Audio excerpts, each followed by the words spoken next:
દેશભરમાં અત્યારે કુદરતની આ પ્રકારની આફત છે અને ક્યાંક સફેદ કહેર છે તો ક્યાંક વાદળછાયું વાતાવરણ બનીને વરસાદ થઈ રહ્યો છે, પણ ગુજરાતના લોકોને અને ખાસ ગુજરાતના ખેડૂતોને એ અત્યારે કહેવામાં આવે છે કે વરસાદની જે આગાહી હતી તેને લઈને એક રાહતના સમાચાર છે।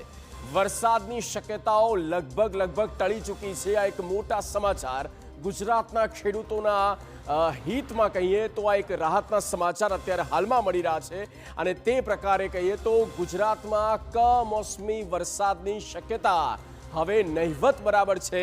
વરસાદની જે આગાહી હતી તે લગભગ ટળી ચૂકી છે અને તેની દિશા ફંટાઈ છે રાજસ્થાન તરફ।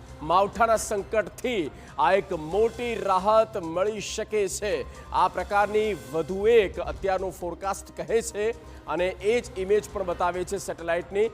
વેસ્ટર્ન ડિસ્ટર્બન્સની અસર હવે રાજસ્થાન તરફ રહેશે, એટલે કે રાજસ્થાનમાં થઈ શકે છે વરસાદ, પણ એ જે પશ્ચિમી પવન જે ફૂંકાયા છે અને તેની અસર ચોક્કસ ગુજરાત પર તો વર્તાશે અને તે ઠંડીના પ્રભાવમાં, એટલે કે ઠંડીનું અહીંયા જોર વધી શકે છે। લઘુત્તમ તાપમાન 2 ડિગ્રી હજી ઘટી શકે અને 2 ડિગ્રી ઘટશે ત્યારે સ્વાભાવિક છે કે ઠંડીનો ચમકારો હજુ વધુ અનુભવાશે।